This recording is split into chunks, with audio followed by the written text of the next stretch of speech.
is not about the charity. We're not going to ask you for any money, except if you want to. I mean, that's at rollinghelp.org. Yeah. It's about RVs, because let's not forget, Rolling Help, our mission is to travel the country and make donations to small town food banks, but a little bit of an ulterior motive is that we want to travel the country, and we are choosing to live full-time in an RV. So it's a big decision, and it's gone slower than we had expected because of COVID. Right. But we have been focused on our Class A coach, or a big ass bus, and another option has popped up that we have, we've seen and seen a few YouTube videos on the comparison of a toy hauler, which is a fifth wheel, big long trailer that you tow with a massive diesel pickup versus the Class A.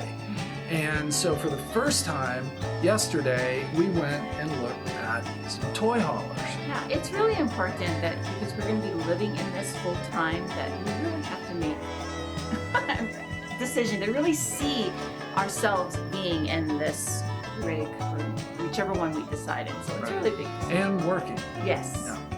So the toy hauler is about 45 feet long, and it's all living space.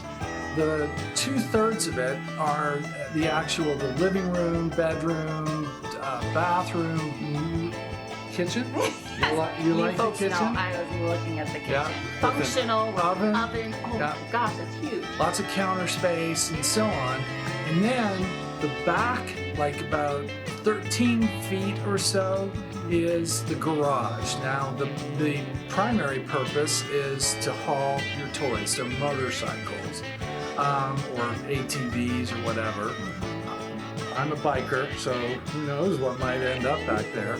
But it can be converted to an office. So you pull up, you unload your bike, and then boom, down comes desks. It's a workspace, something that we'd really have to improvise in a bus. So we are taking a really strong look at a toy hauler. Yesterday we went to the biggest dealership in the country, Lazy Days. Mm-hmm. Met with our guy, Mark Rogers. Love him. Yep, he was real helpful, Mm-hmm. and we took some footage.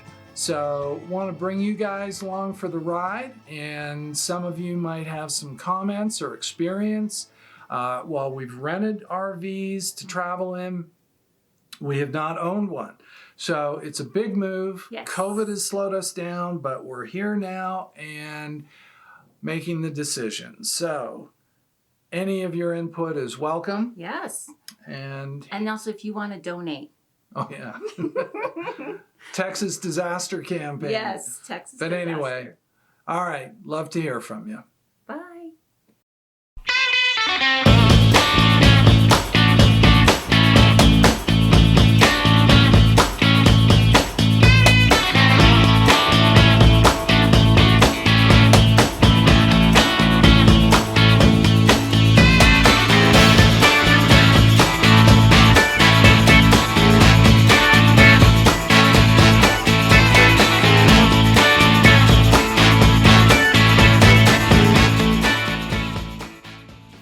So we're inside, and Mark just got the lights on. So it is a lot of space. What do you think of the kitchen, Hunt? It's very functional. Not like the other RVs or that we did. And they were just functional, but it's like you have the small area and you got to do what you got to do. But this, all the benefits of home. Yeah, yeah. Look, it's got an oven and a gas stovetop, and then a great big huge fridge. Yep. Check that out. So it runs on both electric and propane. So now here is the selling point, is this big space back here can tow, or excuse me, can hold a motorcycle. We might look at a Can-Am, a 3-wheeled cruiser. You don't have to hide, Mark. And a bath down here, back here. But this will be our office, okay? Instead of these big couches on either side that lower, we would have a desktop. And then up there, this would come down for grandchildren. And a bath in the back of the coach, and access into the kitchen. And then look at this living room with the L-shaped sofa, pantry, and captain's chairs, what have you. Aloha. And we go into the back, and a lot of the centralized controls of heating, cooling, and so on.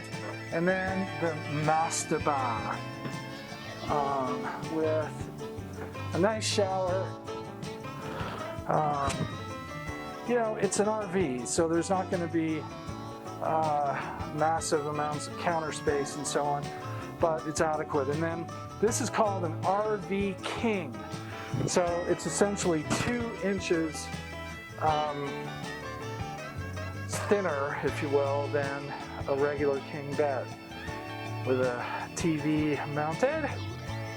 So this is an option, and there we go. We have some lights, LED lights throughout, 3 air conditioners, etc.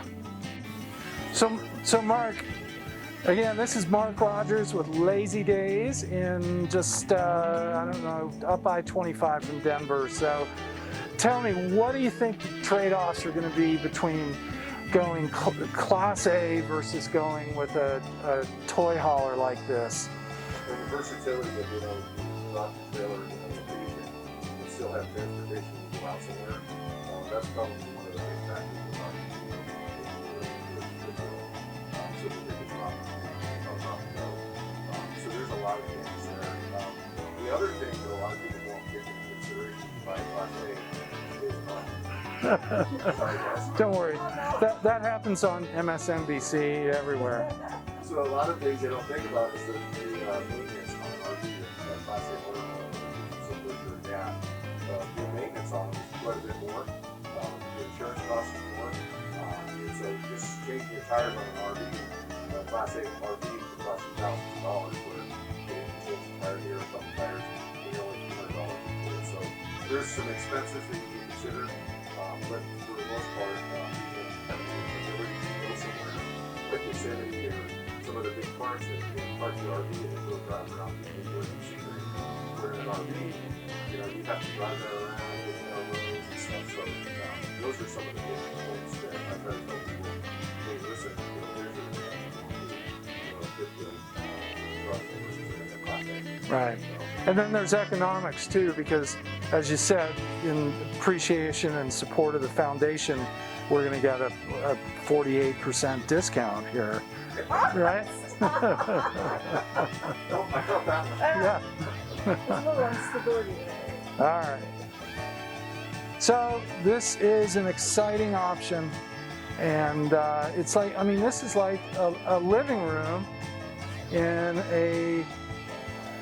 a small apartment. I mean, it's like a condo.